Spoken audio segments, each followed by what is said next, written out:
बेनु घन निर्मल सोह आकाशा।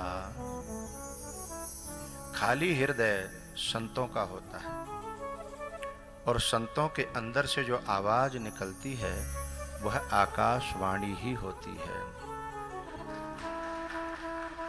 लेकिन उस आकाशवाणी पर हर व्यक्ति को विश्वास नहीं होता। संत की अपनी कोई भी वाणी नहीं होती। और प्रेरक रघुवंश विभूषण, क्योंकि वो स्वसंचालित नहीं है, वो राम संचालित हैं। तो उनकी जो वाणी निकलती है वह आकाशवाणी है। लेकिन हम अपनी जो कमेटी है बाहरी और भीतरी, बाहरी भीतर भी हमारी एक बहुत बड़ी कमेटी है, उससे हम परामर्श करते हैं उस वाणी को दबाने के लिए। लोभाकार वृत्ति बैठी है वहाँ, क्रोधाकार वृत्ति बैठी है, दुराग्रह रखने वाली वृत्ति बैठी है, अहमाकार वृत्ति बैठी है, ये सब बैठे हैं उस टीम में। जब इनसे हम परामर्श लेते तो क्या कहते हैं, अरे महाराज ये भावा भावाओं की वाणियों पर, ये आकाश वाणियों पर आप विश्वास करते हो? कुछ नहीं है, सब बकवास है। ये कंस की वृत्ति ही इस प्रकार की मनोवृत्ति बनाती है।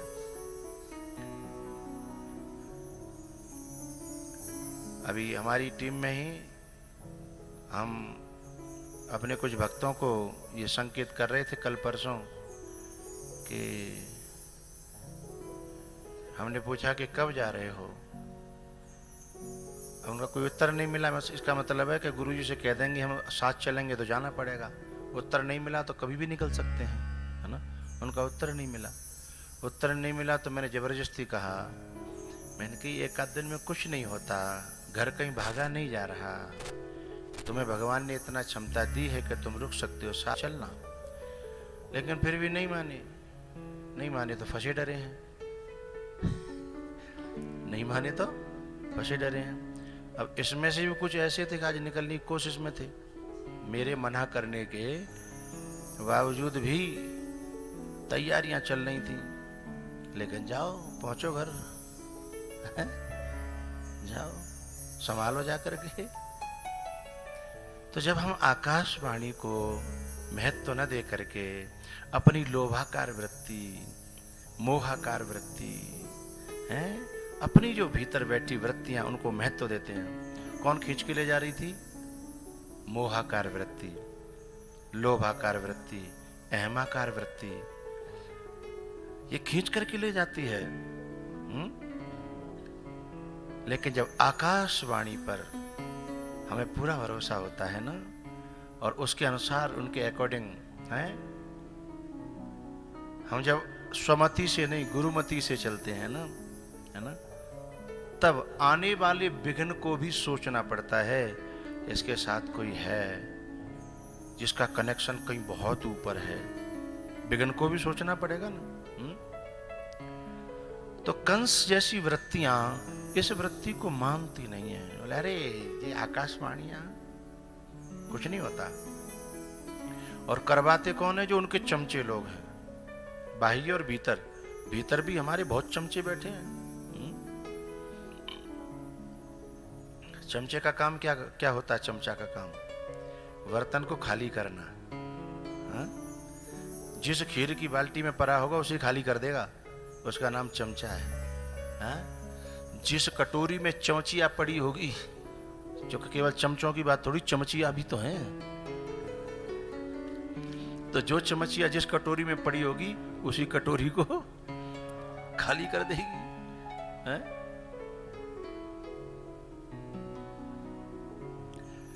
तो भीतर हमारे, बाहर और भीतर जो चमचा है, जैसे कंस की महफिल में थे, रावण की महफिल में भी थे। रावण की महफिल में जब भगवान ने समुद्र पार कर लिया और उस पार जब डेरा डाल दिया, तो मंदोदरी ने कहा अब तो जरा चेतो, तुम जिन्हें सोच रहे थे कि वो इस समुद्र पार ही नहीं आ सकते, उन्होंने पुल भी बांध दिया और वो पार भी आ गए। अब तो कुछ सोचो। तो थोड़ी देर के लिए रावण थोड़ा सगमा में आ गया। उसने तुरंत सबकी मीटिंग बुलाई। बोले भाई क्या करना है, क्या करना है? अब वो तो चमचे हैं खाली करने वाले। अरे महाराज, आप जैसा दशानन जिसके मारे धरती डोलती, आप भी ऐसी बहवाली बात करते हैं। ये बानर भालू, ये हमारा जो है लंच डिनर और नाश्ता हैं? इनके बारे क्या भयभीत होना। लेकिन उनमें भी कोई न कोई कहीं ना कहीं से आकाशवाणी होती है। उन चमचों में से भी आकाशवाणी होती है। आकाशवाणी ब्रह्मवाणी, गुरुवाणी, संतवाणी, यही तो आकाशवाणियां हैं। उसमें से भी एक आकाशवाणी हुई। एक मंत्री ने कहा कि क्षुधा न रही तब वहीं तुम का। तुम जिनका लंच और डिनर कर रहे हो, अब जब वो आया था एक बंदर, तब न काऊ ने लंच करो, न काऊ ने डिनर करो, न काऊ ने कलेऊ करो। तो ये बताओ तुम्हें कब्जी हो गई थी क्या? क्षुधा न रही तब ही तुम का हो। अब गाल बजा रहे हो, अब डींग हाँक रहे हो। अरे जिस मालिक का खा रहे हो, कम से कम उसको सही सलाह तो दो जिसका खा रहे हो। सचिव वैद्य गुरु तीन जो प्रिय बोले भय आस। राज धर्म तन तीन कर होय बेग ही नाश। आकाशवाणी हुई, लेकिन आकाशवाणी कमजोर पड़ गई, चमचे ज्यादा थे। उन्होंने उसे दबा लिया। और फिर यदि पीठ पे, राजपीठ पे रावण की जगह कोई जनक होता, कोई दशरथ होता, तो चमचों की कम सुनता, आकाशवाणी की ज्यादा सुनता। लेकिन वहां रावण बैठा है, कंस बैठा है, हिरण्यकश्यप बैठा है।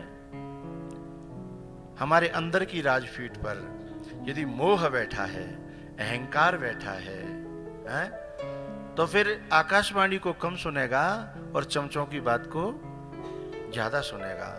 और हमारे भीतर दशरथ यानी धर्म, जनक माने अध्यात्म, ये दो बैठे हैं। धर्म और अध्यात्म ये बैठे हैं। जनक है विदेह और अध्यात्म देह से ऊपर ही शुरू होता है।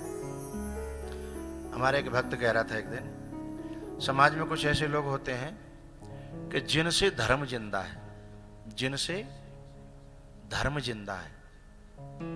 कुछ लोग ऐसे हमारे धर्म में रहते हैं जिनसे धर्म जिंदा रहता है। लेकिन ना, धर्म तो धर्म का मर्म ही कुछ और है। और यदि किसी में से मर्म निकाल दिया जाए तो खोखलापन रह जाता है। उसे दंभ कहते हैं, उसे पाखंड कहते हैं।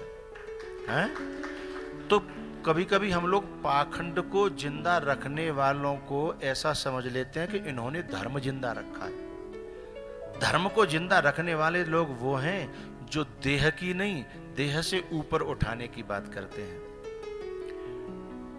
मनोकामनाओं को पूरी करने की नहीं, मन को ही परमात्मा में लगाने की बात करते हैं।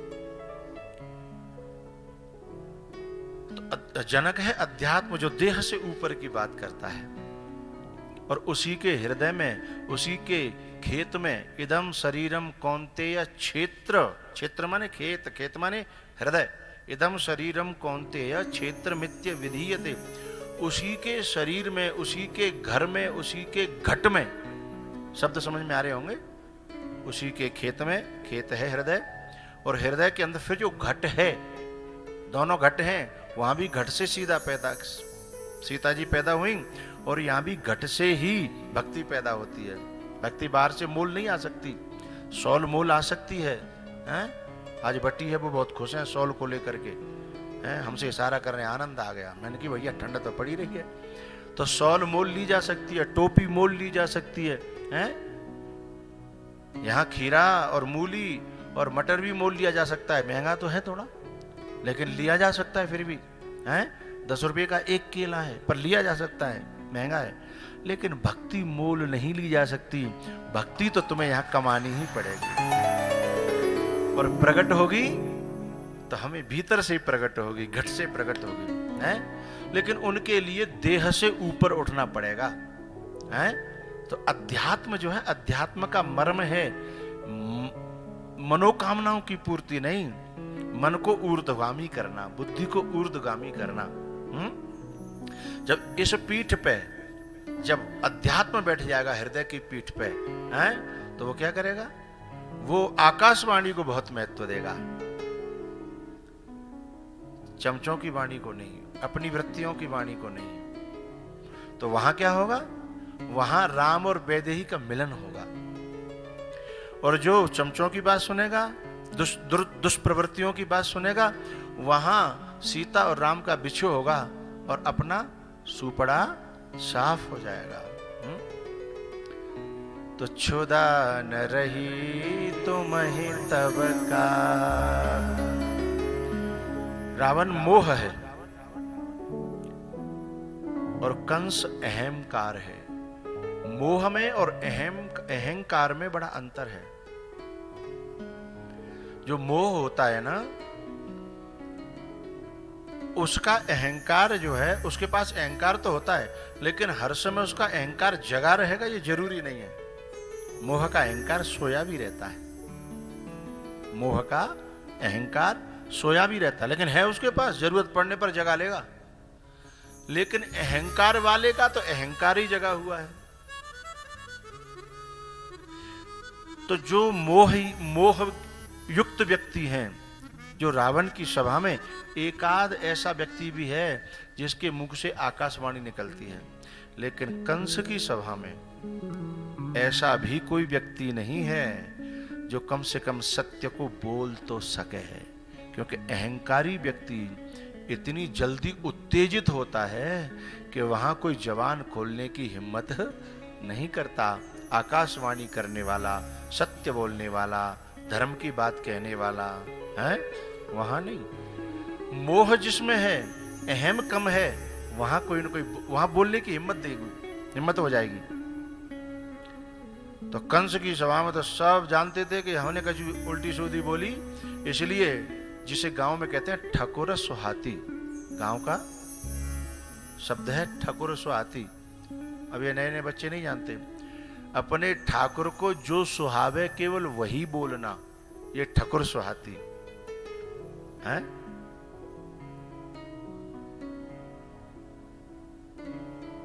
तुरंत उन्होंने कहा कि आप तो आदेश दो, आपको तो जरूरत भी नहीं है कुछ करने की, हम सब कर लेंगे, आप तो केवल आदेश दो।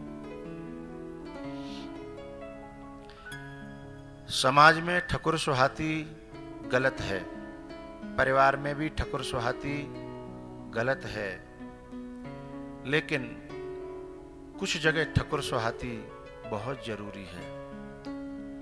जेहि भेषा मेरो साहिबरी है, भक्ति में यही सर्वश्रेष्ठ है। सोई सोई वेश धरूंगी, बहना मैं बैरागन हूँगी, बहना मैं बैरागन हूँगी। जेहि वेशा मेरो साहिबरी है। मीरा ने सन्यास नहीं लिया था, मीरा ने गेरुआ कपड़े नहीं पहने थे, मीरा ने कोई बहुत ज्यादा जो कर्मकांड होता वो नहीं किया था, है विधि संन्यास, कर्म संन्यास, फलाना, ये सब नहीं किया था। उसका हृदय रंग गया था भगवान के रंग में, इसलिए उसे देखने वालों, उसके दर्शन करने से ही दर्शन करने वालों की वृत्ति में भी भक्ति जागृत हो जाती थी। सोई सोई वेश धरूंगी, बहना मैं बैरागन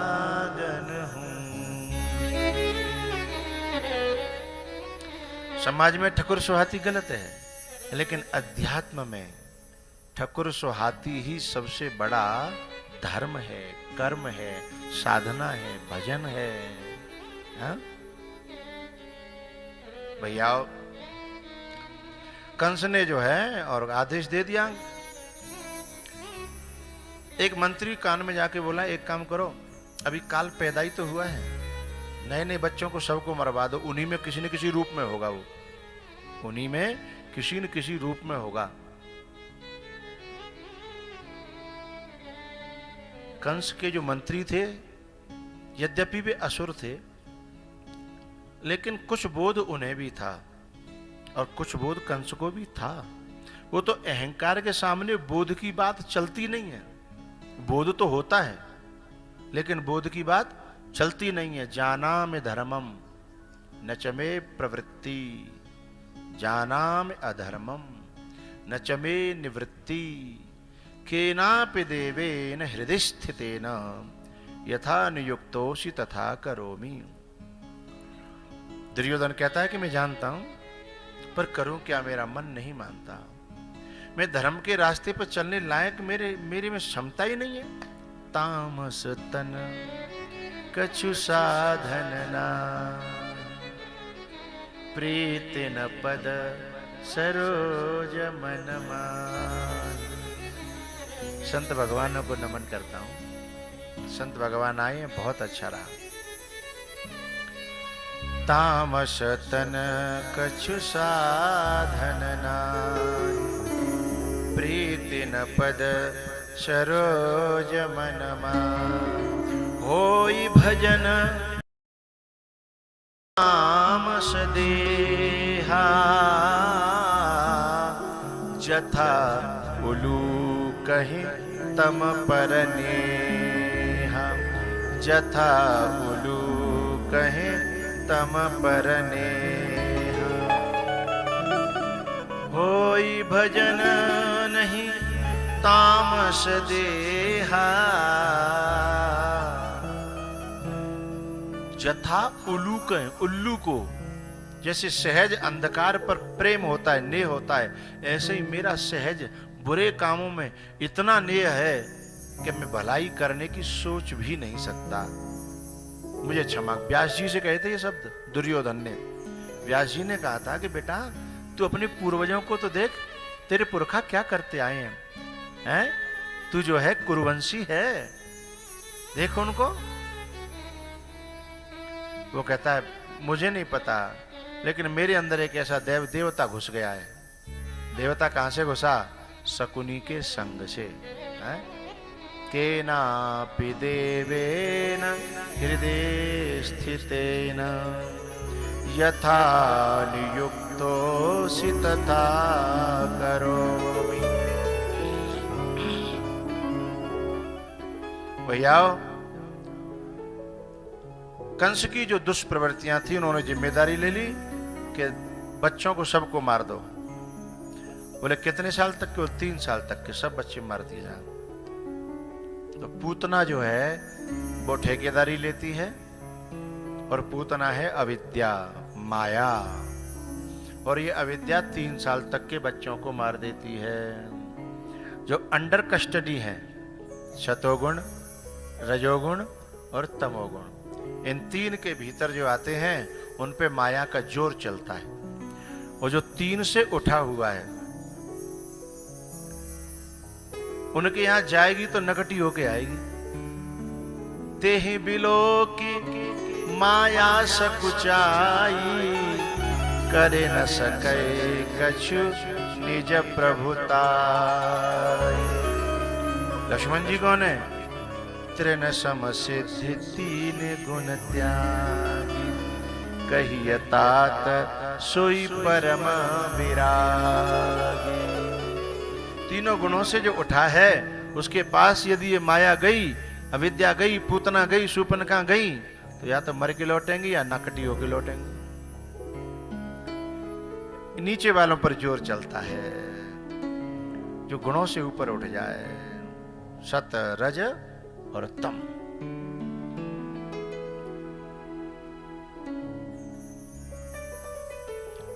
पूतना जाती है, बहुतों का विनाश कर देती है, लेकिन जब वो नंद बाबा के घर में जाती है, यशोदा के घर में जाती है,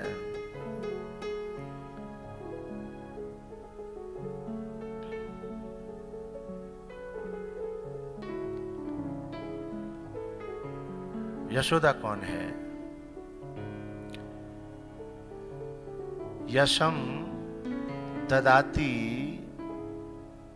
सा यशोदा, जो हमेशा दूसरों को यश प्रदान करती है। और ऐसी के यहां परमात्मा स्वयं चल कर आता है। परमात्मा को बुलाने नहीं कि यशोदा कहीं, स्वयं चल करके आता है। सब हिमान प्रद आप अमान। ये संत भगवान बहुत अच्छी तरह कथा सुन रहे हैं, लेकिन मुझे गर्दन घुमानी पड़ रही है। दो बालक आए और इनके सोफा को मेरे सामने डाल दें। हाँ, इधर बालक आ रहे हैं। संतों को देख करके, दर्शन करके कथा का आनंद कुछ अलग हो जाता है। सोफा सोफा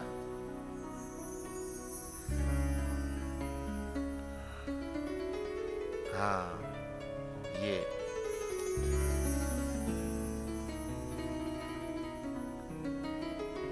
थोड़े से और कर दो, थोड़े से और।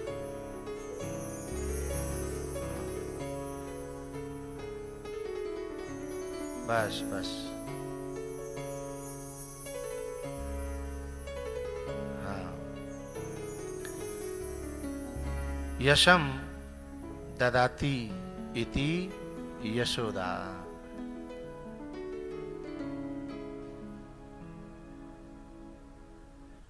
और नंद बाबा कौन है? नंद बाबा वो है जो स्वयं आनंद से भरा है, हर परिस्थिति को आनंद में बना लेता है और आनंद में रहता है और संसार को आनंद बांटता है। वह नंद है जो इन दोनों वृत्तियों से जो घर भरा है, जो परिवार भरा है, जो घर भरा है, उसके यहां परमात्मा स्वयं चल करके आता है और स्वयं रो करके कहता है, जग जाओ, जग जाओ, मैं आ गया, मैं आ गया।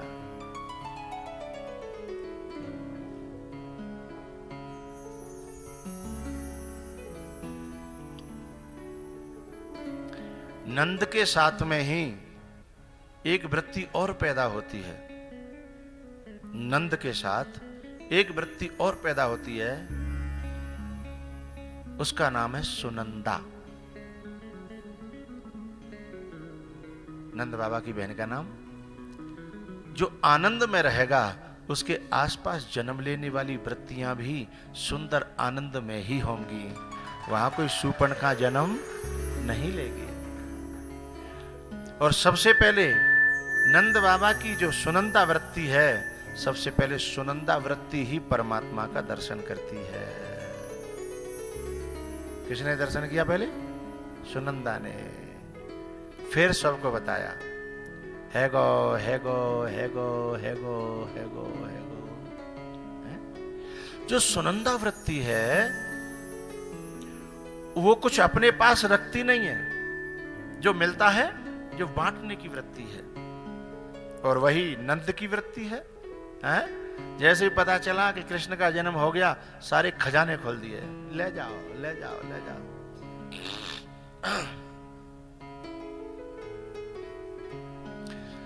तो नंद के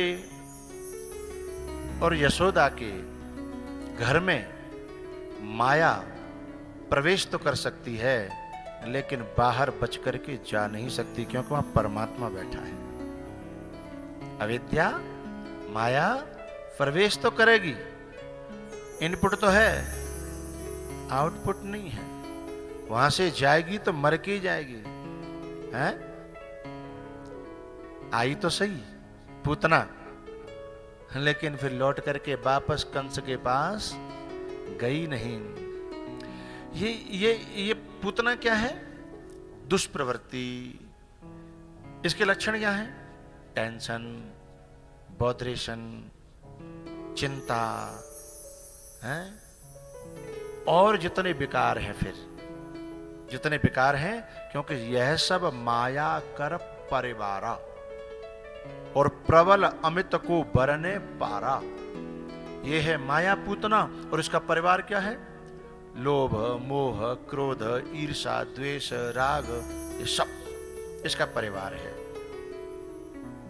तो हमें जब ईर्षा हो, द्वेष हो, राग हो, लोभ हो, ये सब हो, और इनसे पता कैसे चलता है?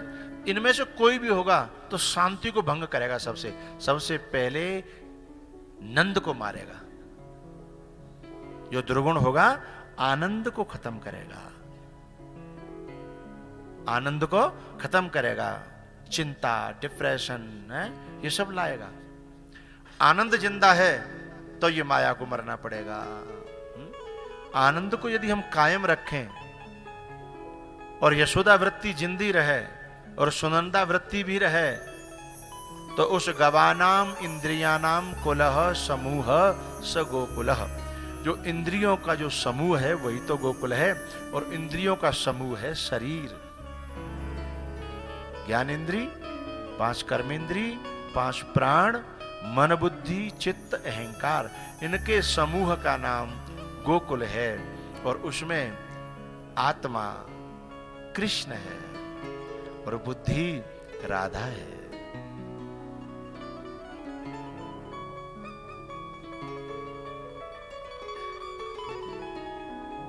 आत्म कृष्ण मुरारी ब्रज रूपी तन में,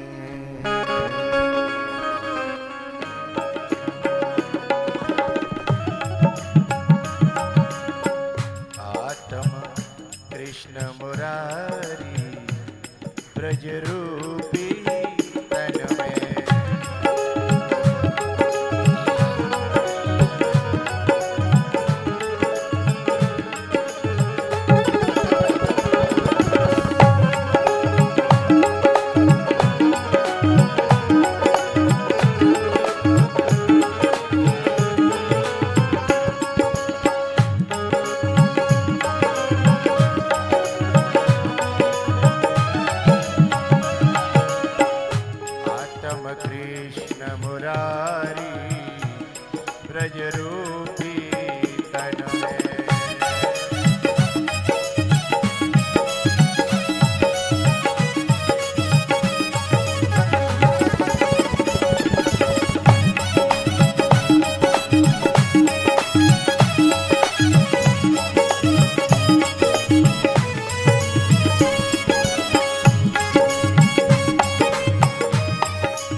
मुरारी ब्रज रूपी तन में संग बुद्धि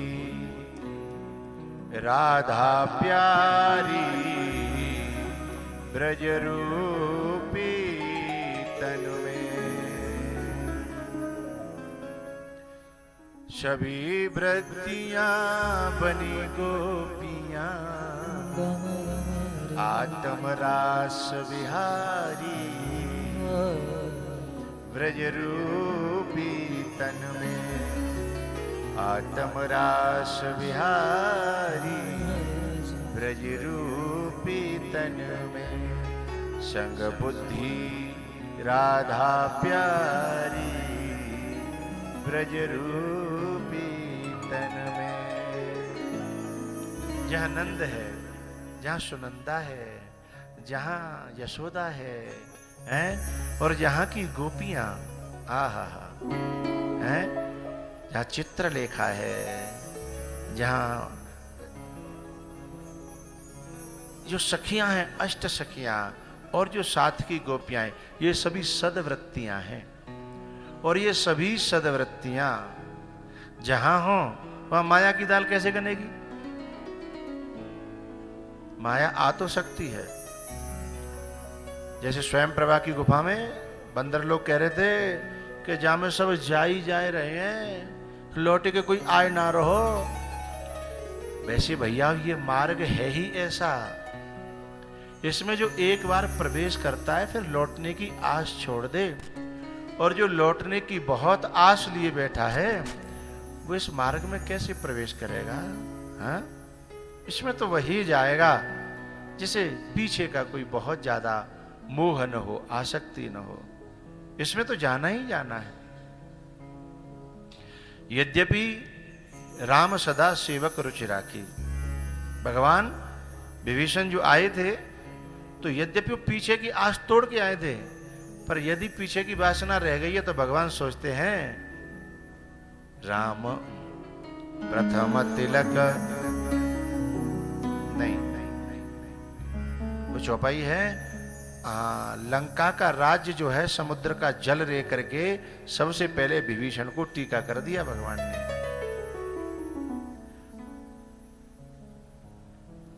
अच्छा एक बात है, मैं समझ तो मैं ही ऐसा होगा भुलक्कड़, सब के सब मुझ जैसे ही हैं, सब के सब, एक को ऐसा नहीं निकलो। तिलक ते ही सारा, ऐसा कुछ है, हैं? ऐसे अटक अटक का तो हम भी बोल देंगे। यदि बोले तो कोई ऐसा धड़ाधड़ बोल जाए तो कॉन्फिडेंस के साथ हम चौपाई पता लगे। यूं तो हम अंदाज तो लगा ही रहे हैं।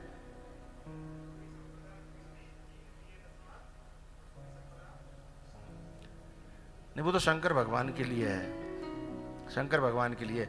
राम जी ने आते ही लंकेश कह करके तिलक कर दिया था। चलो बाद में करेंगे, भगवान कोई न कोई चेला ऐसा देगो कबू न कबू कि हम जब अटका करेंगे तुरंत चौपाई बता दिया करेगा, है ना? और सब चक्कर में पड़े हैं।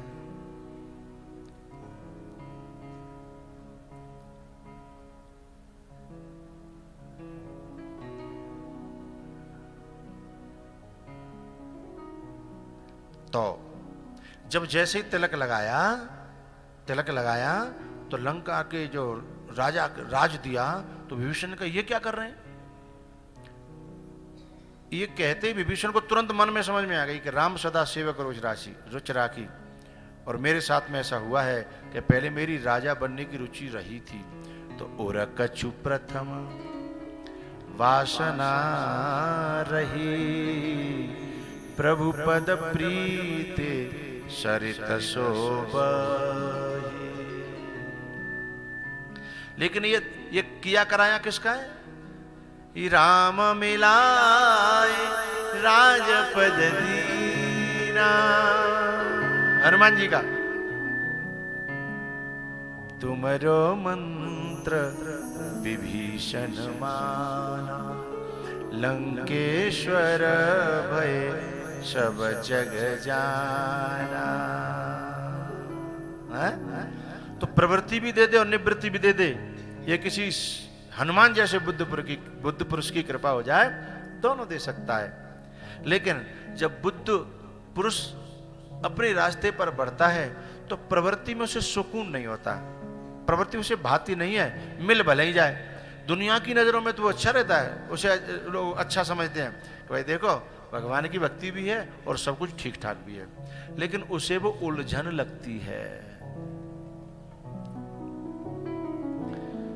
तो राम मिलाए राजपद दीना,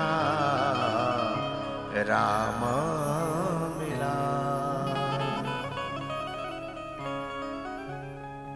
तो ये जो भीतर जो वृत्तियां हैं, वहां प्रवेश तो हो सकता है माया का, लेकिन वहां से बच के फिर जा नहीं सकती, क्योंकि उनकी जिम्मेदारी सुनंदा की, नंद की, यशोदा की, इनकी जिम्मेदारी तो ठाकुर जी ने ले रखी है ना। सर्वधर्मान परित्यज्य मामेकं शरणं व्रज, अहमत्वा सर्व पापेभ्यो मोक्षयिष्यामि मा शुचा। शोक मत कर, मां सोचा, सोच शोक मत कर। बोले क्या? सर्व पापेभ्यो अहम मोक्षयिष्यामि, सारे पापों से मैं तुझे मुक्त करूंगा। पाप नाम किसका है? बंधन का, पराधीनता का है। तो मैं इनसे, विकारों का नाम पाप है, इन सब से मैं तुझे मुक्त कर दूंगा। मां सोच सखा सोच त्यागहु बल मोरे, और सब विधि घटब काज में तो रे।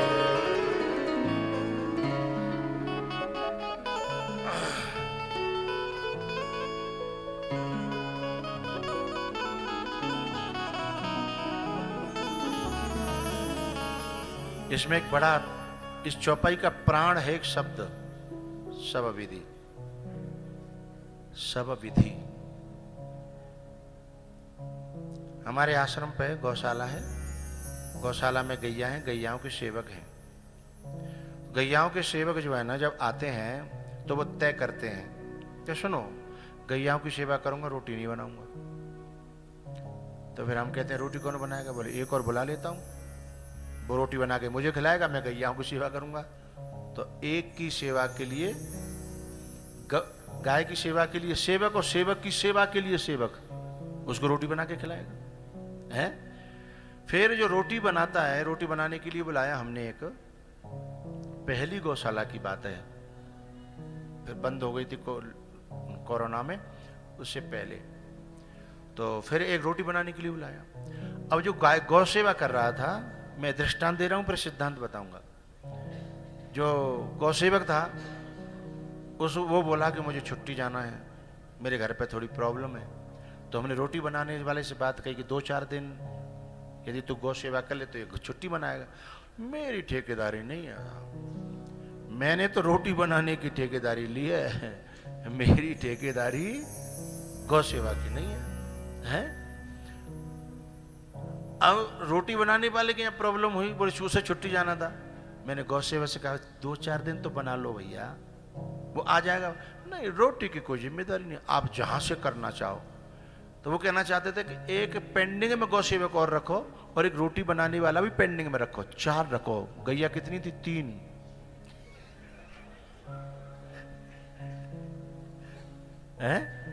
गैया कितनी थी? पहले तो 5, 7, 8, 10 हो गई थी तब, लेकिन फिर उसमें से कम होते होते 3 रह गई हैं। फिर वो कहने लगे कि साहब एक एक तुम्हें इसमें भी रखना पड़ेगा, कोई छुट्टी जाता है तो दूसरा रहे हैं, 2 मिलके कर लेंगे। तो जो गौसेवक था, मैंने कहा मैंने जो किसान रहता है उसके घर पे एक एक व्यक्ति 10-10 पशुओं की सेवा है, 10-10, 15-15 की अकेला व्यक्ति करता है। हाँ या ना है? तो मैंने कि तुम इसे अपना घर नहीं मानते, इसीलिए तो तुम कह रहे हो कि एक रोटी बनाने वाला, एक गौसेवक एडवांस में, एक रोटी वाला भी एडवांस में चाहिए।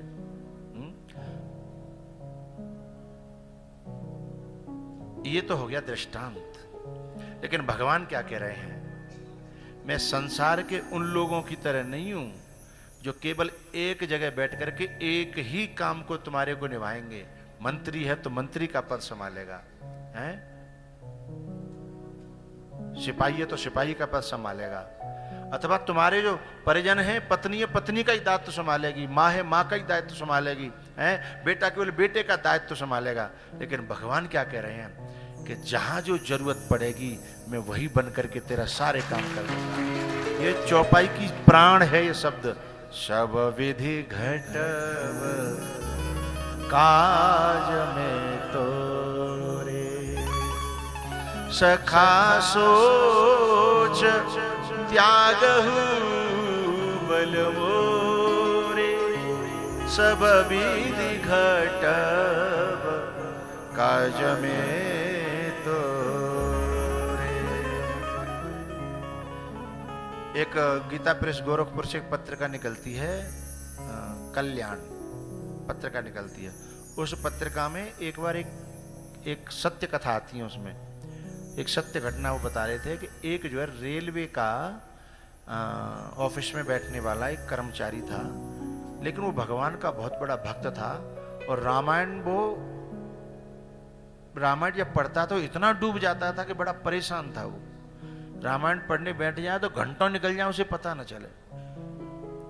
तो सुबह जो है कोई भी नियम नहीं निभाता था वो, क्योंकि स्वयं यदि रामायण बैठेगा तो ड्यूटी रह जाएगी। तो ड्यूटी से आकर के ही वो कभी भी रामायण पढ़ता था, उसमें डूब जाता था। फिर वो घर की रात है, घर का है सब, शाम का टाइम। एक दिन क्या हुआ, शाम को भी रामायण छूट गई उसकी, किसी कारण से वो आ गए अपने रिश्तेदार नातेदार। तो उसने कहा भाई बेचैनी होती है जब कोई किसी का साधन में बहुत मन लग जाए और वो साधन न हो पावे, तो फिर उसको लगता है बेचैनी होती है, घबराहट होती है कि आज कुछ हुआ नहीं, आज का दिन कैसे कटेगा, आज सब ऐसा चिड़चिड़ापन रहेगा। उसने कहा कि सुबह हम थोड़ा सा करेंगे, भविष्य देखी जाएगी। लेकिन भगवान के पूर्ण शरणागत रहता था। ठाकुर जी जब वो रामायण पे बैठता तो ठाकुर जी उसकी जिब्या पे नृत्य करते, उसकी हृदय में नृत्य करते, उसकी आंखों में नृत्य करते। रामायण पे बैठते ही रामायण बंद हो जाती, भीतर रामायण चालू हो जाती। ऐसा साधक था। हुआ ऐसा कि रामायण जो है जब उसने शुरू करी और सोई उसमें डूब गया। अब जब आंखें खुली तो ड्यूटी जाना था सुबह 9 बजे और आंखें खुली 2:30 बजे। 2:30 बजे खुली, आओ घबरा गया। और उसका जो अधिकारी था वो बहुत इतना सख्त था कि वहां तो सीधा सस्पेंड। कोई अधिकारी इतने खड़ूस होते हैं कि वो सस्पेंड से नीचे बात ही नहीं करते। उसने कहा कि भाई आज तो नौकरी गई। हम तो पहले से ही वो बदनाम था कि ये ड्यूटी कम निभाता है, ऑफिस में भी जो है कुछ न कुछ जो है धर्म के काम कर्म के काम ये करता रहता है। आंखें खुली 2 बजे, उसने कहा होगी सो देखी जाएगी, जो भी सर जो दंड देंगे वो लेंगे। जब नहा धो करके वो अपना जो वो करके और 3:30 बजे करीब जो है पहुंचा ऑफिस बंद करके 4 बजे करीब वो निकल लेते सब। तो एकदम घबराता हुआ और सबको हटाता हुआ ऑफिस में जाने लगा। एक जन, अरे भाई साहब क्यों घबरा रहे हैं आप, क्या हुआ, लौट के क्यों आ गए? बोले लौट के क्यों आ गए? अरे तुम अभी निकल के गए थे और फिर घबरा के आ रहे, अभी तुम हंसी खुशी हमसे हंसते बोलते हुए गए थे, अब क्या याद आ गया तुमको? उसकी खोपड़ी घूम गई, क्योंकि भक्तों की कथाएं तो सुनी रखी थी और ये चौपाई पढ़ रखी थी। सखा सोच त्यागहु बल मोरे, सब विधि घटव काज में तोरे। उसने कहा लौट के? बोले हाँ भाई साहब, आप अभी जो है पूरे दिन आपने जब काम किया तो आप कह रहे थे मुझे थोड़ा सा 10 मिनट आज पहले छोड़ देना। आप सुबह से ही इसी धक में लगे थे कि सुबह मुझे 10 मिनट पहले छोड़ देना, क्योंकि उनको पता था कि शायद ड्यूटी की लास्ट तक आ गया तो मुझे निकलना पड़ेगा। आप कह रहे थे मुझे थोड़ा सा पहले छोड़ देना। उन्होंने कहा मैं सचमुच में अभी निकल के गया था? बोले हाँ। तो वो सामने वाला सोच रहा था कि इनके दिमाग में कोई चक्कर पड़ गया। और अक्सर करके भगवान के जो भक्त होते हैं उनके लोग दिमाग में चक्कर ही समझते हैं, क्योंकि वो उनसे ऊपर की बात है, जहां तक उनकी बुद्धि नहीं जाती। उसने कहा तो फिर मेरे रजिस्टर में मैंने साइन भी किए होंगे? बोले हाँ, अटेंडेंस है आपकी। बोले तो मुझे दिखाओ ना जरा। और जब उसने रजिस्टर देखा तो उसको ठाकुर जी के साइन दिख रहे थे और ऑफिस वालों को उस कर्मचारी के साइन दिख रहे थे। सब विधि घटब काज में तोरे, सब विधि घटब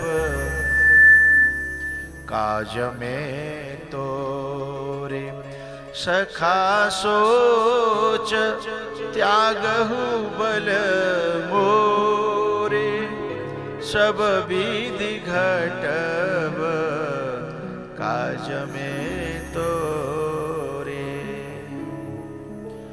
उसी समय उन्होंने जो एक कागज निकाला और उस पर रिजाइन लिखा, और अफसर तो चले गए थे, उसी रजिस्टर में रख करके और चलने लगा। तो एक जो उसके संग का जो व्यक्ति था उसने कहा, भाई साहब क्या कर रहे हैं आप? बोले रिजाइन दे रहा हूं। बोले क्यों?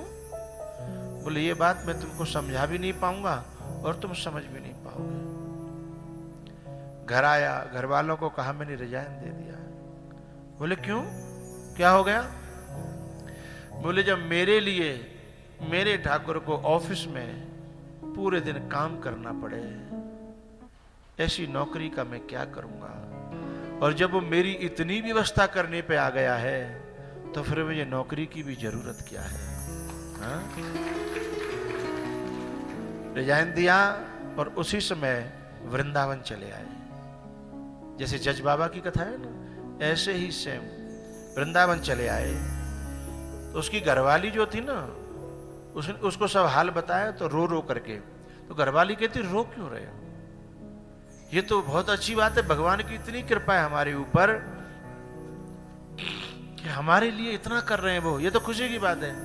बोले तेरे लिए खुशी की बात होगी, मेरे लिए खुशी की बात नहीं है। बोले क्यों? बोले मेरा नौकरी तो करके गए, पर मुझे दर्शन दे के क्यों नहीं गए? जब आए थे तो मुझे दर्शन दे जाते, मुझे बता जाते, मुझे आदेश दे जाते कि मुझे आगे करना क्या है।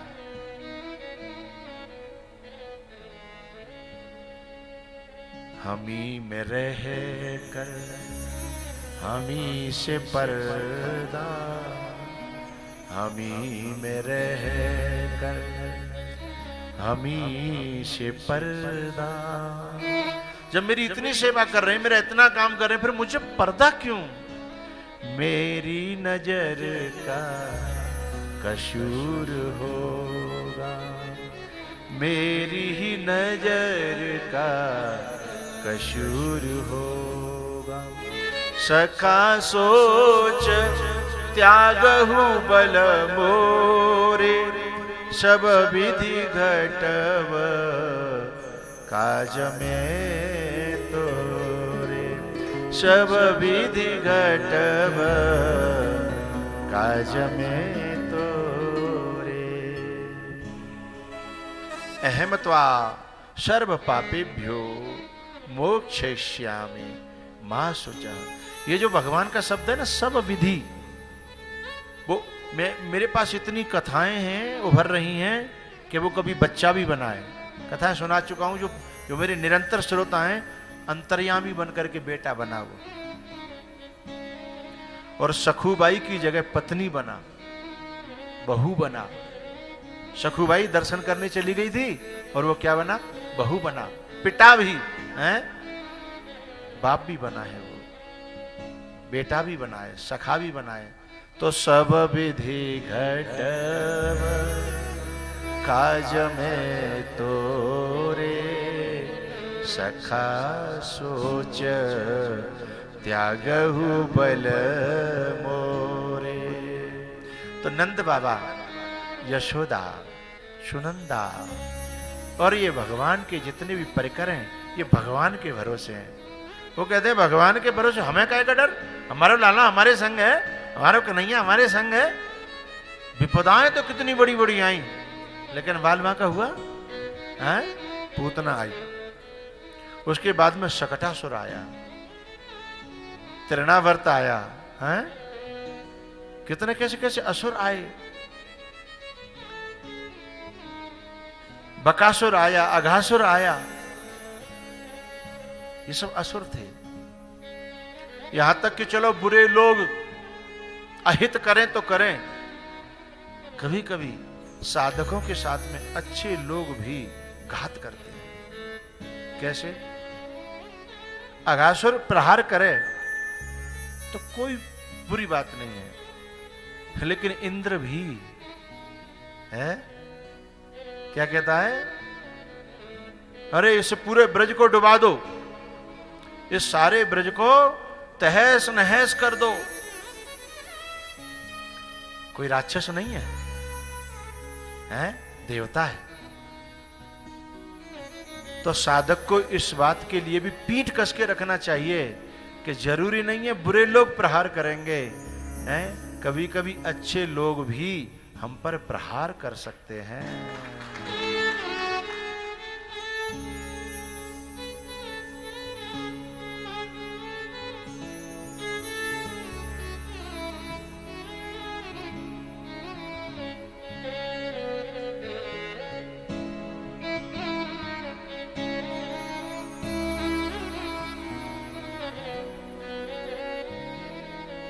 सभी ब्रजवासी हर समय भरोसे से भरे हैं,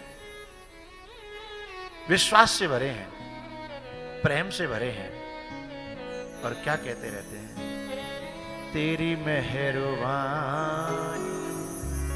का बोझ इतना जिसे मैं उठाने के काबिल नहीं।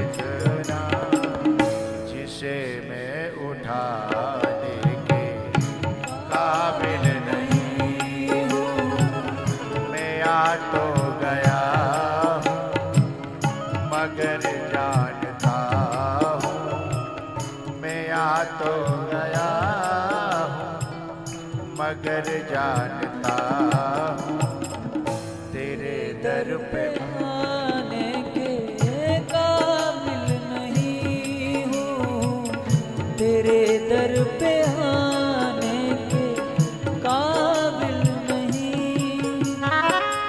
जमाने की चाहत में खुद को भुलाया, तेरा नाम हरगिज जुबां पर न आया।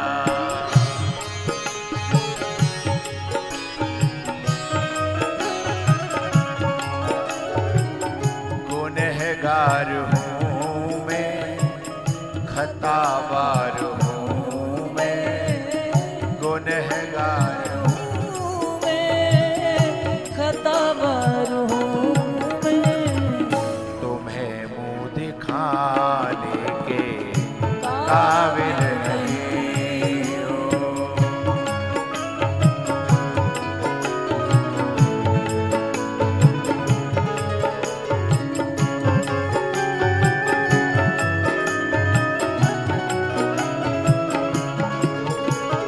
हाँ, गुनहगार हूँ मैं, खतावार हूँ मैं, तुम्हें मुँह दिखाने के काबिल नहीं हो।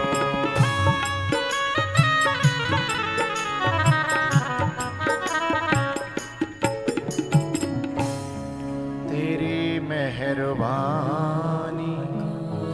का बोझ इतना जिसे मैं उठाने के काबिल नहीं।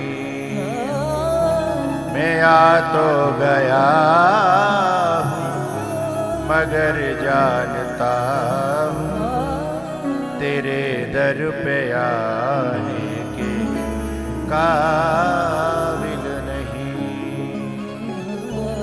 तेरे दर पे आने के काबिल नहीं।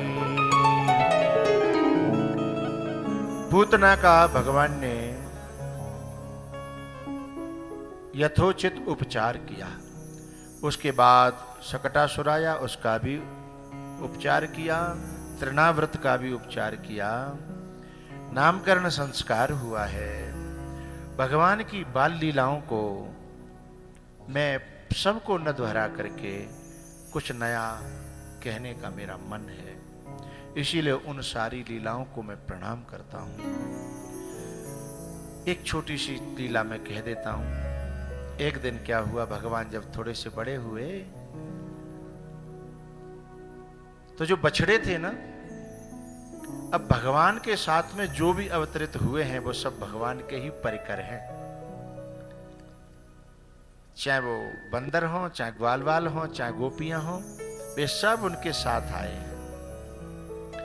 अब उनके साथ कोई आए और वो भूखा रहे, बंधा रहे, तो भगवान से कैसे सहन होगा। दूध दुहने वाली गोपियां उन बछड़ों को गाय के नीचे लगाएं और बस एक थन पिवाएं और पकड़ करके बांध दें और वो खूब जोर लगाएं। ये जोर लगाते हुए ठाकुर जी ने देख लिया कि बछड़े जोर लगा रहे हैं और इन्हें दूध पिलाया नहीं जा रहा। अच्छा, न पिलाया जाए तो कोई बात नहीं, खुद गोपियां पिए, वे भी मेरे भक्त हैं, ग्वालवाल पिए। लेकिन कभी कभी क्या होता है, धर्म का सपोर्ट अधर्म को होता है ना, तब परमात्मा को बहुत बुरा लगता है। ये गोपियां ग्वालवाल भगवान के हैं, लेकिन ये सपोर्ट किसे कर रहे हैं? इनडायरेक्टली। जो दूध है उसको जमा करके माखन, दही और ये सब कहां ले जाते हैं? मथुरा। और कंस के जो दुष्प्रवृत्तियां हैं, कंस के जो दुर्दांत दैत्य हैं, वो इससे पुष्ट हो रहे हैं। कभी कभी परिवार में एक धर्मात्मा होता है और 4 दुरात्मा होते हैं। वो धर्म कर्म करता है, उससे घर में समृद्धि आती है, लेकिन उस समृद्धि का नाजायज अहंकार और दुरुपयोग वे लोग करते हैं जिनका धर्म कर्म से कोई लेना देना नहीं है। और वे करते तो पागल है,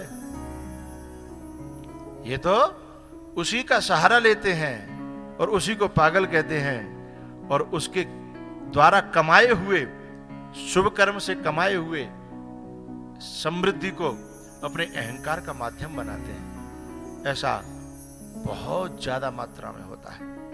तो भगवान कहते हैं कि मैं तेरे को सुख देना चाहता हूं। गांव में कहावत है, मां मरी धियकू, धिय मरी धींगन नकू। मां मरी धियकू, धिय माने बेटी। मां तो अपनी बेटी को सुख देना चाहती है, पैसा देगी, कपड़ा देगी, लेकिन बेटी खुद नहीं भोगती, बेटी अपने बेटों के लिए देती है? तो मां मरी धियकू, धिय मरी, तो इनडायरेक्टली धर्म का सपोर्ट अधर्म को होता है। कर्ण जो था ना, वो धर्मात्मा था, दानवीर था, सूर्यपुत्र था, शूरवीर था, लेकिन धर्म का सपोर्ट किसे हो गया? अधर्म को हो गया। पिता में भीष्म अखंड ब्रह्मचारी है, धर्मात्मा है, 8 वसुओं में से एक हैं, लेकिन सपोर्ट किसको हो गया? अधर्म को। उनके कंधों पर बैठ करके पुष्ट कौन हो रहा है? दुर्योधन है। पुष्ट कौन हो रहा है? दुशासन। पुष्ट कौन हो रहा है? शकुनी।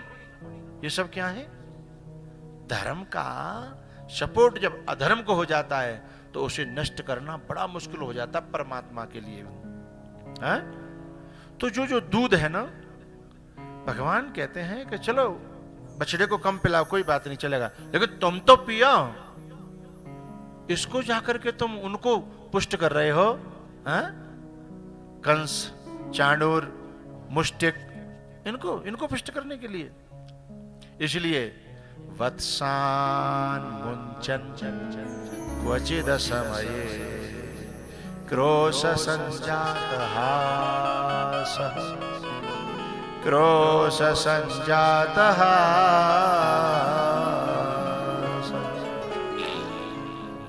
वत्सान मुंचन क्वचिद समये क्रोश संजात हासः। एक ही श्लोक में कई लीलाएं हैं। एक ही श्लोक में स्तेयं स्वादवत्यत तदिपयः कल्पितस्तेययो वै मरकान् भोक्षन् विभजति सचेन्नाति भाण्डं भिनत्ति द्रव्यालाभे सगृह कुपितो यात्युपक्रोश्यतो। इस श्लोक का एक छोटा सा टुकड़ा ले रहा हूं केवल। वत्सान मुंचन क्वचिद समये, इतना। एक गोपी जो शिकायत करने के लिए भगवान के पास आती है, यशोदा के पास आती है। ए मैया, ये तेरो लाला है ना जी, मेरे संग बहुत बुरा कर रहा पिछले कई दिनों से। बोले कैसे? बोले ये मेरे बछड़े खोल देता है। अच्छा, तो तेरे बछड़े खोलता होगा, तेरे संग में तेरी मदद करता होगा, तो जम काहे की शिकायत है? बोले ना, मैं जब दूध निकालने जाऊं मेरे संग संग खोले तो तुम्हें खुशी है। असमये, क्या? समय पर नहीं, असमये। दूध निकालने का समय होता है उससे 1 घंटा पहले। और जब मैं जाती हूं तो गौशाला में बछड़े छलांग लगाते हुए, उछाल मारते हुए, पूंछ उठाते हुए जब दिखते हैं तो मैं माथा पकड़ के बैठ जाती हूँ। आज तो पी गई है, क्योंकि बंधे होते तो दूध मिलता, अब खुले हैं तो दूध बचेगा। बोले मैं वहीं माथा पकड़ के रोज बैठ जाती हूँ और मैं खाली मथानी लेकर के घर लौट आती हूँ। मैं सोचती हूँ चलो सुबह निकाल लेंगे।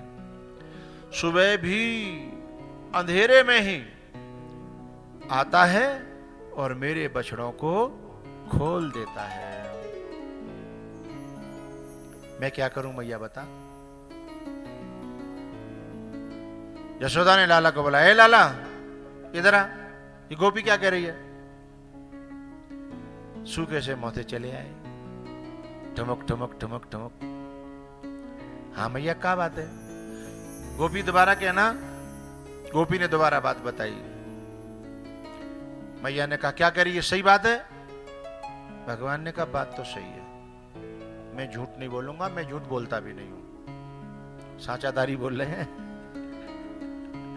मैं झूठ नहीं बोलूंगा और मैं झूठ बोलता भी नहीं हूं। लेकिन संसारियों की दृष्टि में भगवान झूठ बोलते हैं, लेकिन भगवान कभी झूठ बोलते नहीं है। लेकिन उनकी बातों के अर्थ को समझ पाना बड़ा मुश्किल है? इसके पीछे एक और कथा याद आती है। दो ठगियन बीच बसे एक ठगिनी, और जैसो ठगिया वैसी ठगिनी। सुना दूं? एक बार क्या हुआ, दुर्वासा ऋषि वृंदावन के यमुना जी के उस पार आए। उन्होंने खबर भेज दी कि भाई हम इधर आए हैं और गोपियों से कह दो कि हमारे लिए भोजन ले आए। भगवान ने सबको खबर कर दी कि जाओ ऐसा संत मिलना, स्वयं शंकर भगवान के अवतार हैं दुर्वासा ऋषि। शंकर भगवान के 2 अवतार प्रसिद्ध हैं, दुर्वासा जी और दूसरे हैं शंकरम शंकराचार्यम केशवम बादरायणम। शंकराचार्य भगवान, आदि गुरु शंकराचार्य भगवान। तो दुर्वासा ऋषि आए और ये सब गोपियां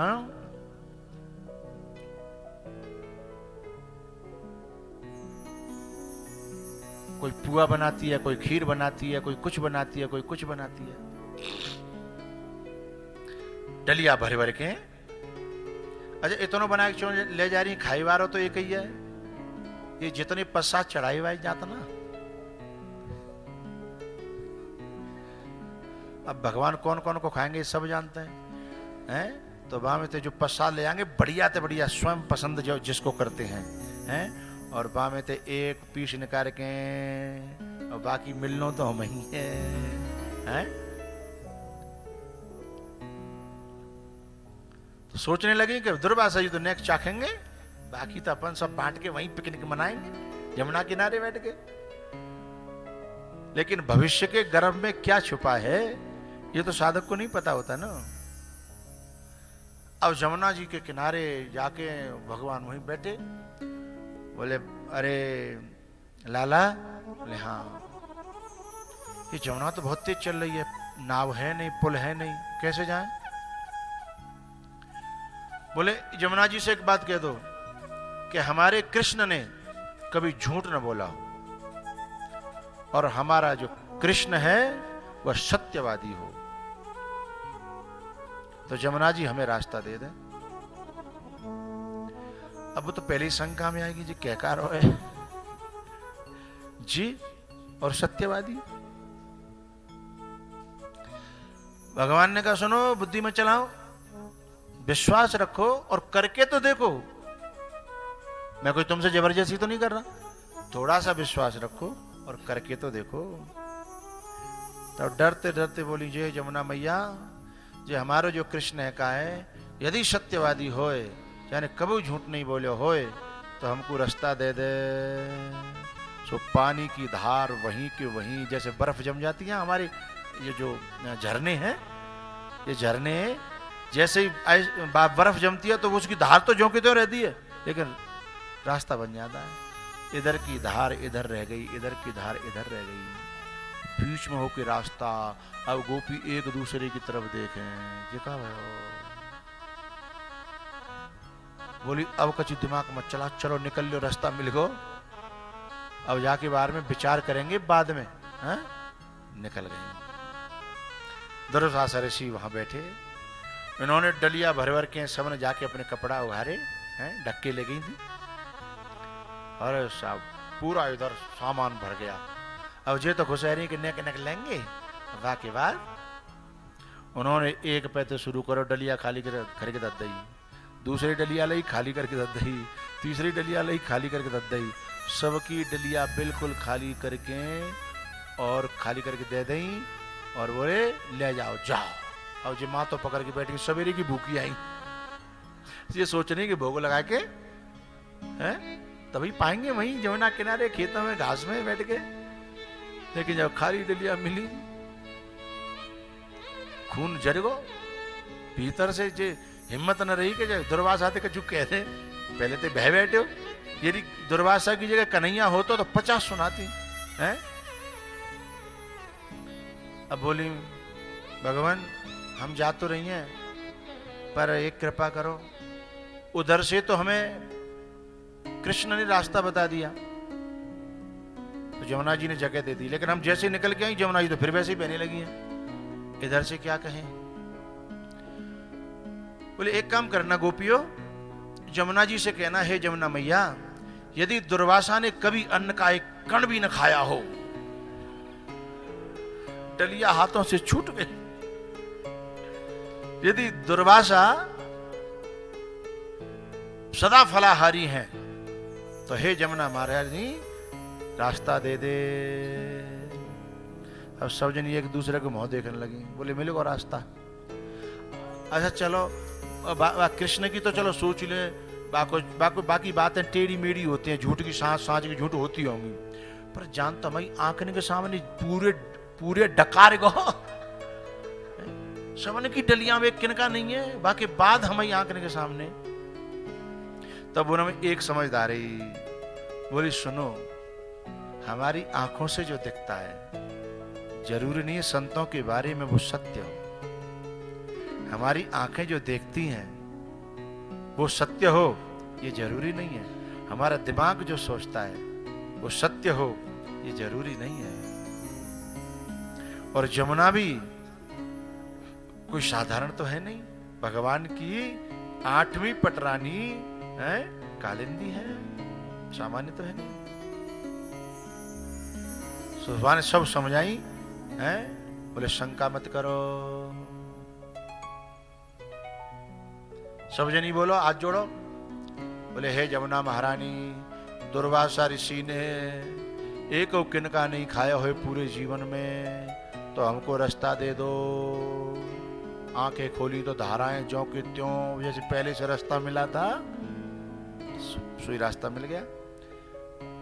इधर से निकल के जैसे ही पल्ली पार पहुंची, बोले अब तो हमें कहीं जरूरत ना काऊ की, न दुर्वासा जी की जरूरत, न जमुना जी की जरूरत, न जागी कृष्ण की जरूरत। तब उन्होंने कहा कि दो ठगियन बीच बसे एक ठगिनी, दो ठगियन बीच बसे एक ठगिनी।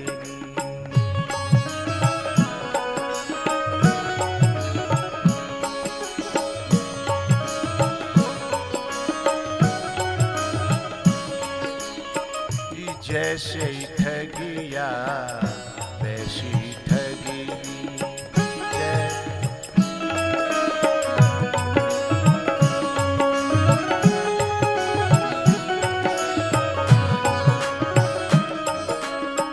ठगियन बीच बसे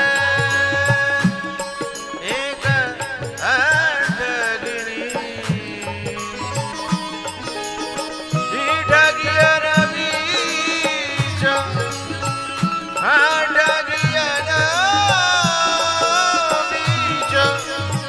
बस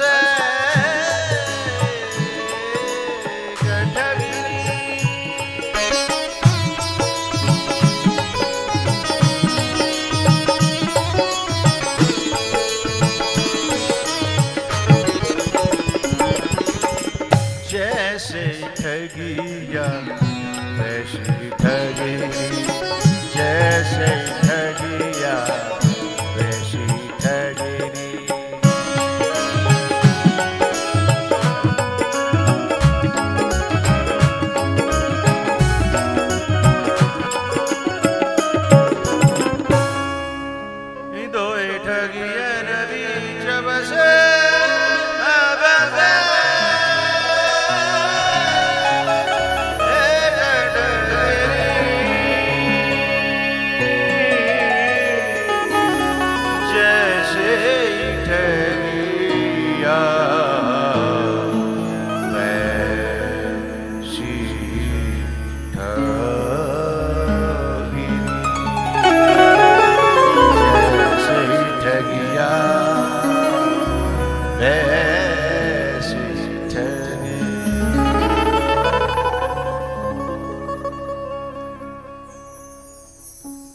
बात कहां चली थी? भगवान ने कहा मैया मैं झूठ बोलता भी नहीं और बोलना भी नहीं चाहता हूं, तो मैं तो सही से बताऊंगा कि हाँ मैंने इन बछड़ों को खोला है। अच्छा, आपको ये इस कथा का सिद्धांत समझ में आया? पीछे वाली ये कथा तो आगे बढ़ेगी, अब पीछे वाली कथा का सिद्धांत क्या है? हत्वापि स इमान लोकान न हंति न निवद्यते, गीता उत्तर देती है।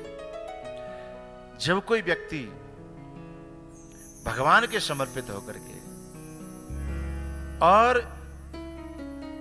अकर्ता भाव से, कर्तृत्व भाव से रहित होकर के जब दुनिया में कोई भी कर्म करता है, उस कर्म से वो लिपायमान नहीं होता। इसलिए भगवान अर्जुन से कहते हैं कि तू मेरी शरण होकर के अकर्तृत्व भाव से युद्ध कर, बाकी पाप की जिम्मेदारी मेरी है, पुण्य की जिम्मेदारी मेरी। तो हत्वापि स इमान लोकान,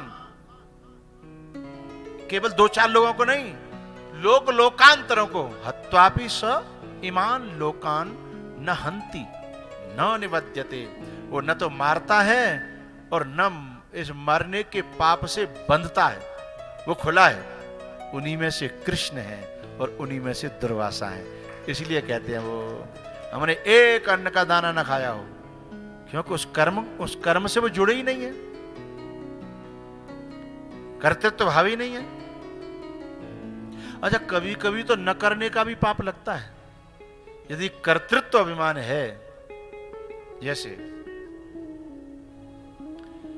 मैंने जो है किसी व्यक्ति को सुपारी दी कि 5 लाख रुपए फलाने को मारना है।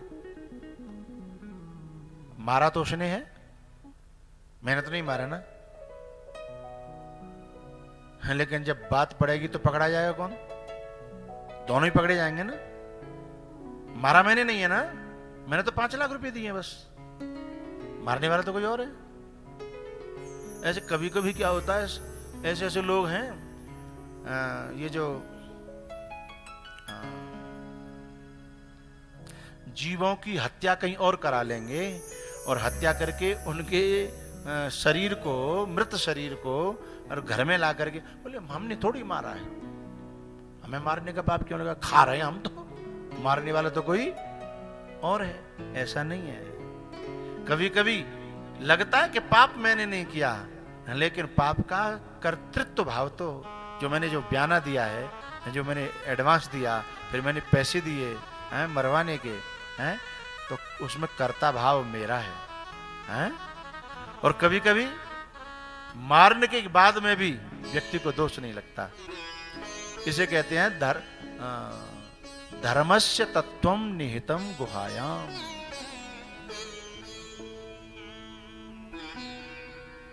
कर्म का जो रहस्य, धर्म का रहस्य, वो बड़ा टेढ़ा मेढ़ा है।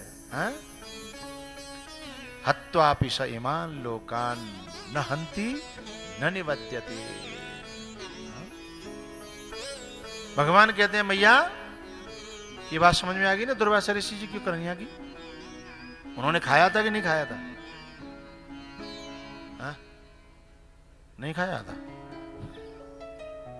खाया था है?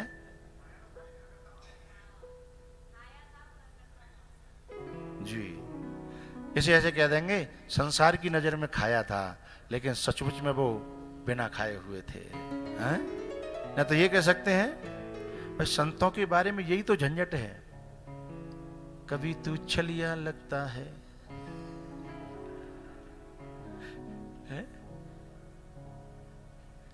बहरूपिया नहीं, गाना नहीं है, बजाना नहीं है। तो जैसे दुर्वासा लग रहे हैं वैसे हैं नहीं, और जैसे हैं वैसा लगने के लिए हमें उस स्थिति पे पहुंचना पड़ेगा, तब वो वैसे लग पाएंगे।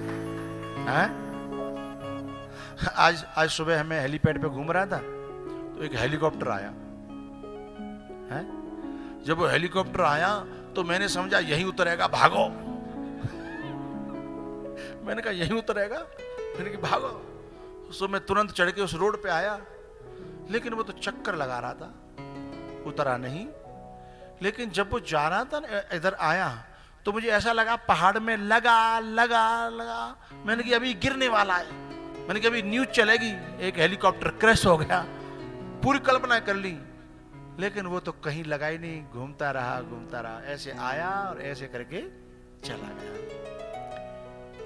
क्यों ऐसा क्यों हुआ? मुझे क्यों लग रहा था और वो क्यों नहीं लगा, टकराया क्यों नहीं?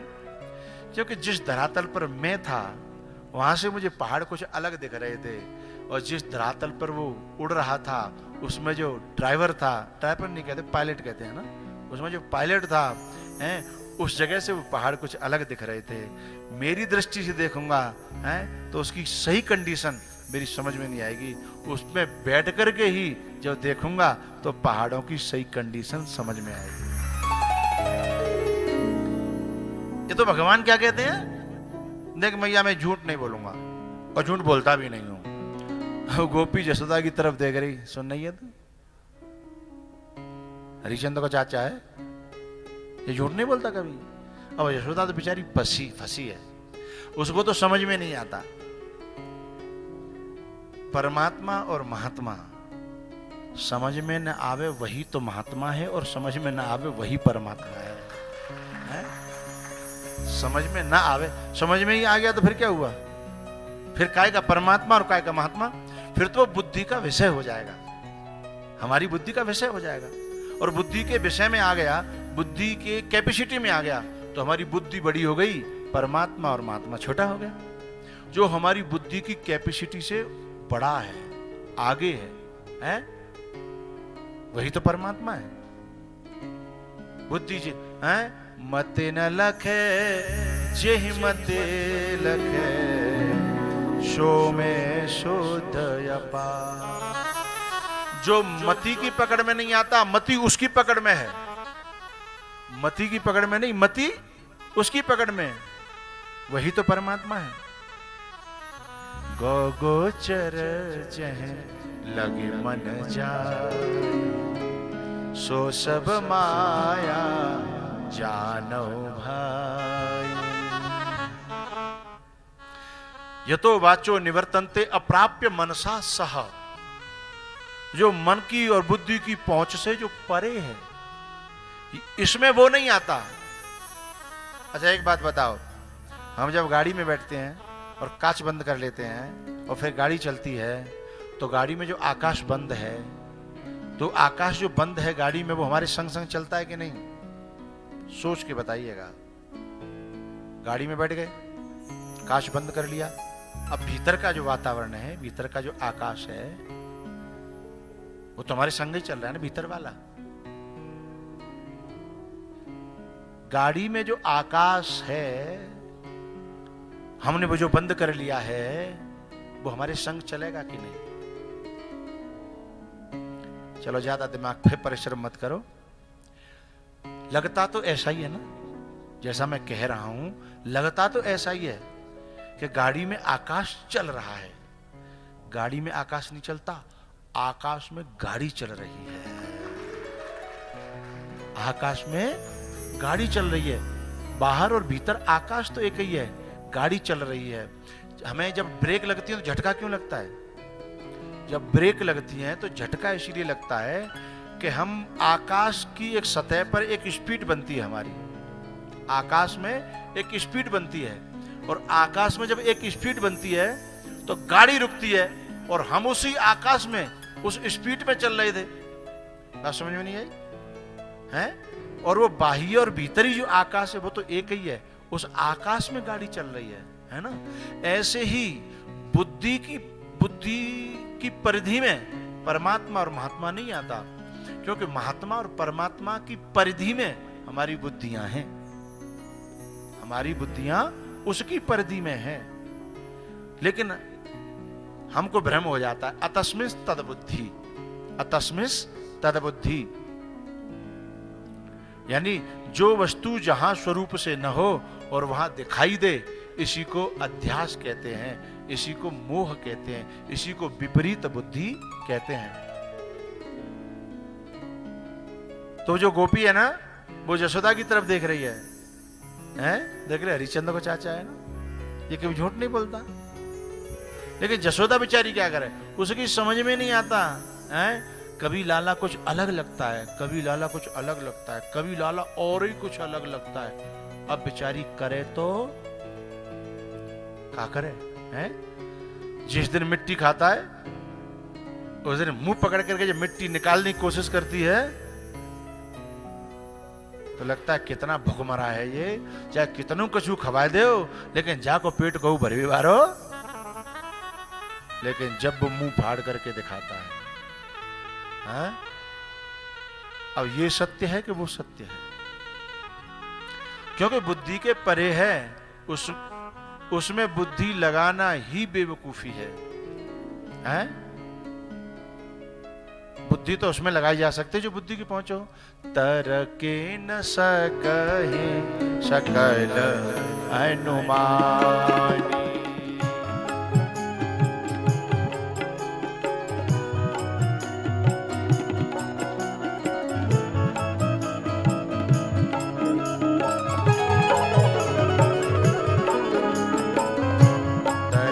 न सकहि सकल अनुमानी।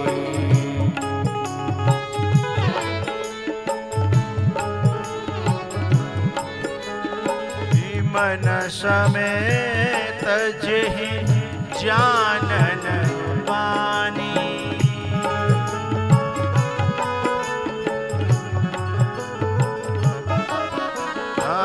मन समेत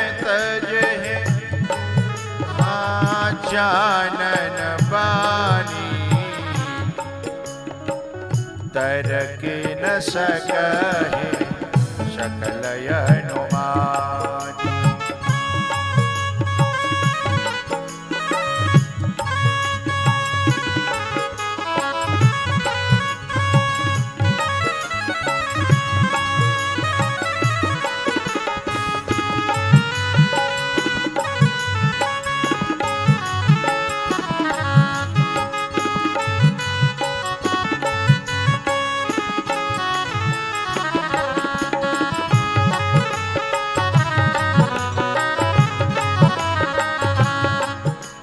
कहती हैं मन का बुद्धि का इंद्रियों का विषय नहीं है। यन मनसा न मनुते, यन मनसा न मनुते ये ना हुर मनोमतम।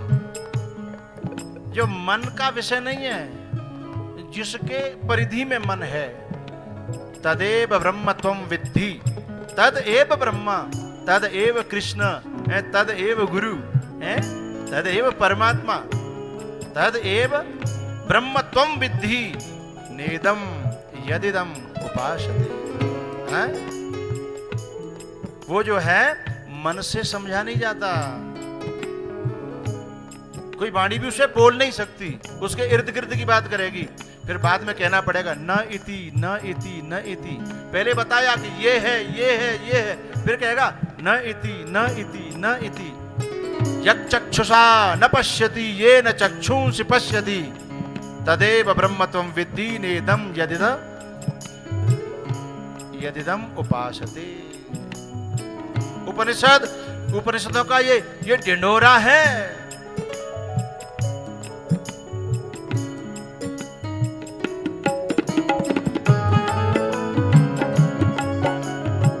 तो यशोदा की समझ में कैसे आएगा? यच्चक्षुषि न पश्यति, इन आंखों से वो नहीं देखा जा सकता। और हम जो भी विचार करेंगे आंखों से, बुद्धि से, कान से सुनकर, मन से, बुद्धि से, लेकिन वो इसमें नहीं है। नायम आत्मा प्रवचनेन लभ्यो न मेधया न बहुना श्रुतेन। इनसे नहीं मिलता वो। तो बोले भैया किन से मिलता है जरा बताओ तो सही। तब जो है उपनिषद कहती हैं यमे वैस प्रणुते, यम एव ऐसा प्रणुते। वो स्वयं जिसका वर्ण कर लेता है, अपना लेता है, वो उसको अपना ज्ञान स्वयं देता है। अर्जुन को अपना लिया, उद्धव को अपना लिया, विदुर को अपना लिया, धन्ना को अपना लिया। सोई जाने जेहि देहो जनाई,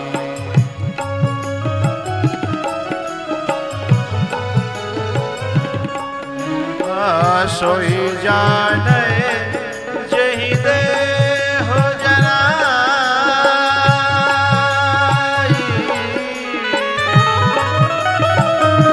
जानत तुम्हें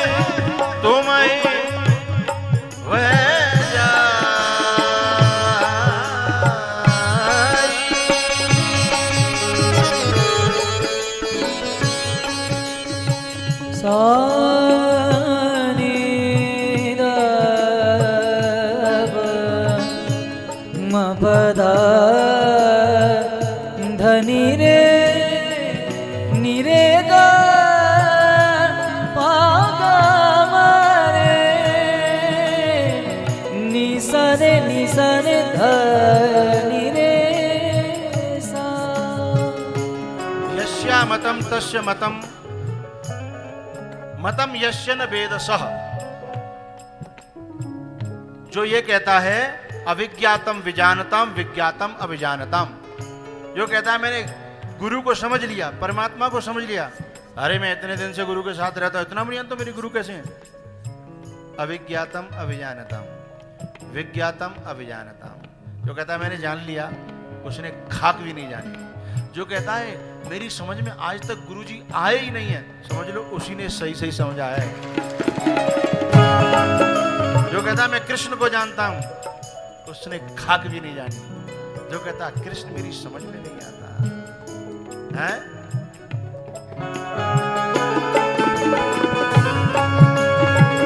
विवंशी विभूषित करा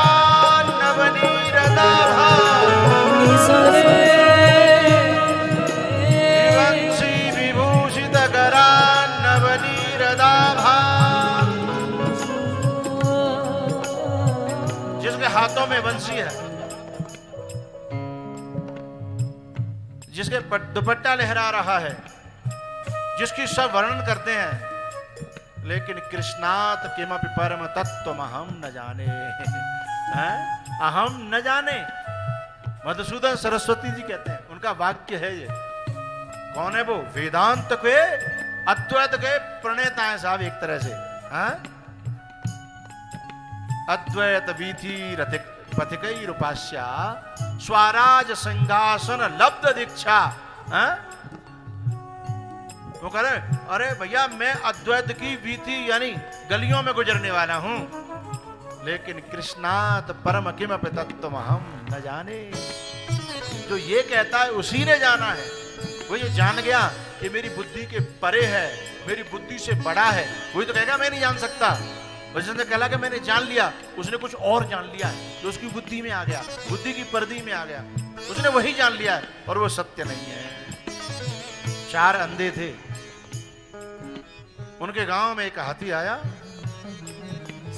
सब गांव को लोगों ने कहा भाई 4 अंधे हैं, इनको पूछेंगे, ये बताएंगे कि ये कौन है।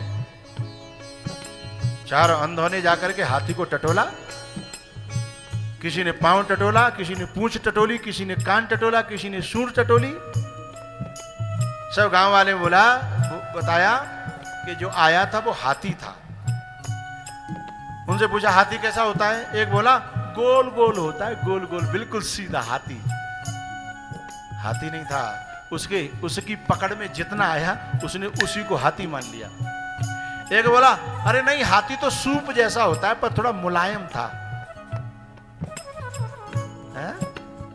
क्या टटोल लिया? कान, सूप जैसा है। तीसरे से पूछा भला हाथी कैसा होता है?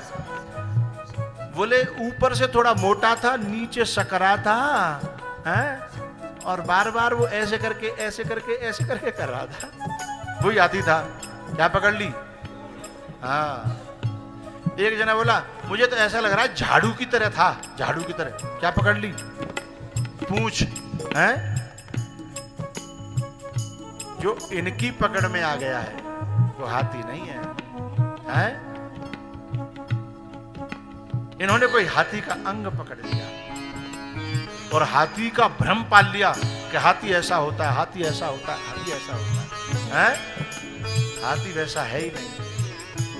जो ये कहता है कि हाथी मेरी पकड़ से बाहर है? उसने सही समझा है कि हाथी मेरी पकड़ से बाहर है, उसने समझा है हाथी है।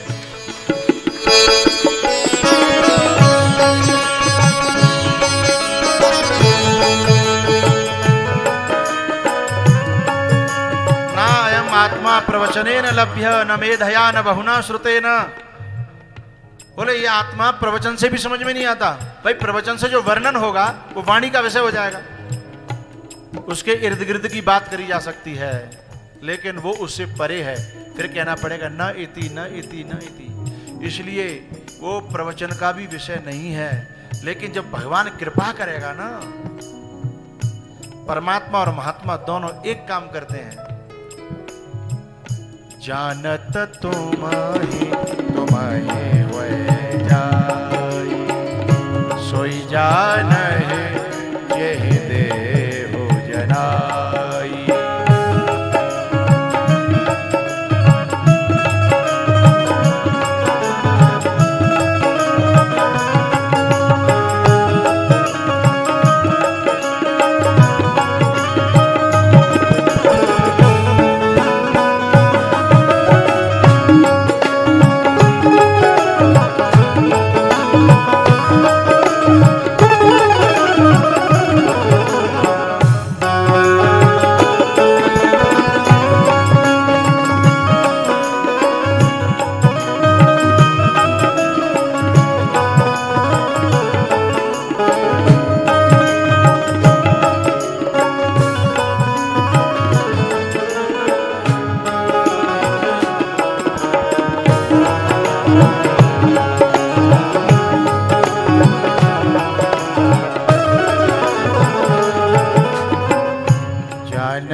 नए जे देहो जना।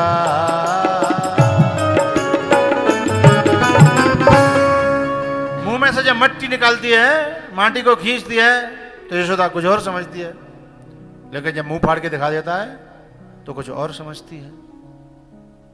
तो यशोदा तो बेचारी फंसी है। जब लाला की बात सुनती है तो वो भी सांची लगती है, और गोपी की बात सुनती है तो वो भी सांची लगती है। नंद बाबा की बात सुनती है लाला के बारे में तो वो भी सांची लगती है, हैं? ऋषि मुनियों की कभी कभी बात सुनती है कि तेरो लाला बहूनि संति नामानि रूपाणि च सुतस्य ते गुणकर्माणि रूपाणि, हैं? तान्य हम वेदनो जनः। तेरे लाला के अनेकों रूप हैं, जिनके नाम अनेक अनूपा। और ऋषि ऐसे कहते हैं, गोपी चोटा कह रही हैं, लाला को लल्ला लग रहा है, और आंख मुंह फाड़ के दिखा दे तो और ही कछू लग रहा है। यशोदा चक्कर में पड़ गई। यशोदा क्या है? जो दूसरों को यश देने वाली बुद्धि है, वह इस चक्कर में पड़ती ही है, और ये चक्कर में पड़ना ही इस रास्ते की सही पहचान है कि हम उस रास्ते पे आगे चल रहे हैं। चक्कर में पड़ना, क्योंकि इस चक्कर के पढ़ करने के बाद में ही जब बाहर, जब वो हमें अपना लेगा, फिर वो अपना ज्ञान देगा, अर्जुन की तरह, उद्धव की तरह, हैं? क्योंकि ऐसे चक्कर में पढ़ते पढ़ते एक दिन हम क्या करेंगे, अपनी बुद्धि को समझ जाएंगे कि ये गड़बड़ करती है, इसलिए इसे कह देंगे साइड में बैठ जा, या फिर कह देंगे बस आप अपने हिसाब से चलाओ, लो इसकी लगाम। अर्जुन क्या करता है? लगाम भगवान को दे देता है।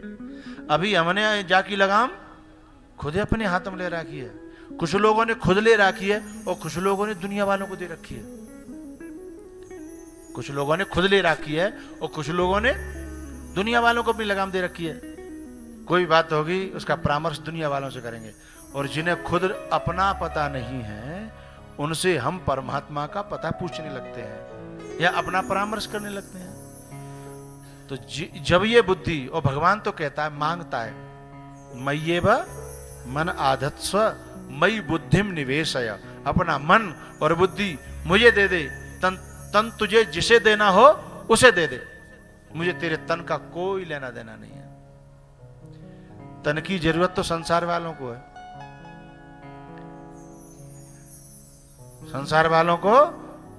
संसार वालों घर में कोई बहू ब्याह के गई, और घर वालों तो खूब कहे मैं मन से बहुत तुम्हें प्यार करती हूं, बोले काम करे चुपचाप, जब प्यारे का अचार डालेंगे, हैं?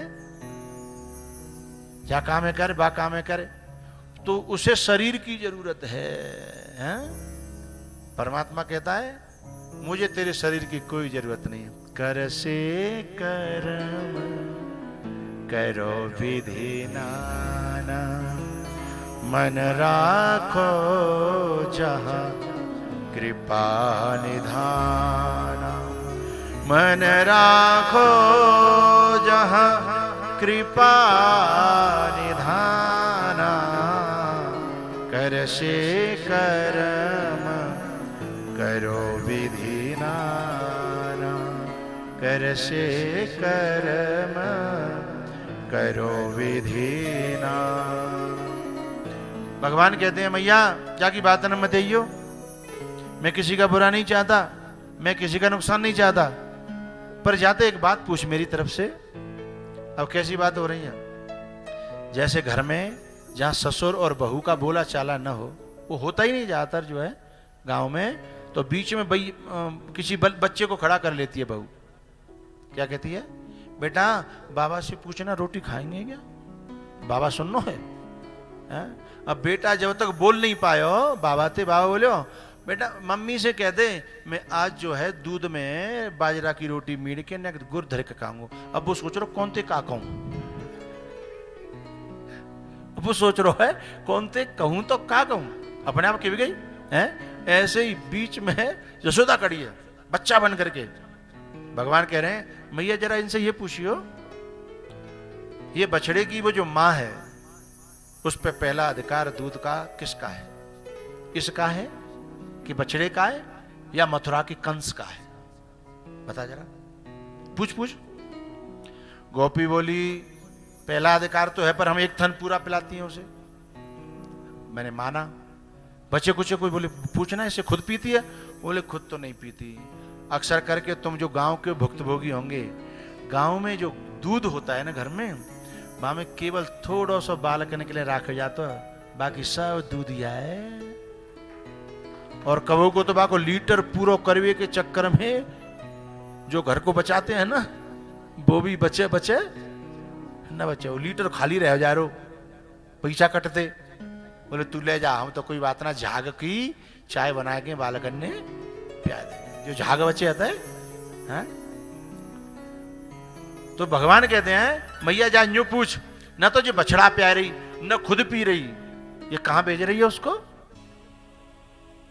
क्या वो हमारी गायों को चारा देता है? क्या वो हमसे प्रसन्न है, हमारी गायों से प्रसन्न है? वो तो गायों को मारना चाहता है। और ये सब दूध दही घी सब वहीं भेज रही हैं। मैया बोली तू इतना ज्ञानी कहते है गोरे, और तू जिन बातन ते काले नो देनो। भगवान बोले मैया तू समझेगी नहीं जा बात है भाई, और समझने की कोशिश भी मत कर। यही तो कहते हैं संत, यही तो कहते हैं गुरु, यही तो कहता है परमात्मा। अभी तुम्हारी समझ में नहीं आएगी, बस तुम्हें जो कहा जा रहा है वो करते जाओ। जिस दिन तुम हवाई हेलीकॉप्टर के उसमें बैठ के देखोगे तो सारा नजारा अपने आप समझ में आ जाएगा। हाँ, वहां तक पहुंचो तो सही। बोले मैया तेरी समझ में बात नहीं आएगी, मैंने बछड़ा खोले थे, ये सही बात है, मैंने दूध पिलाया था, ये सही बात है। तो गोपी कहती है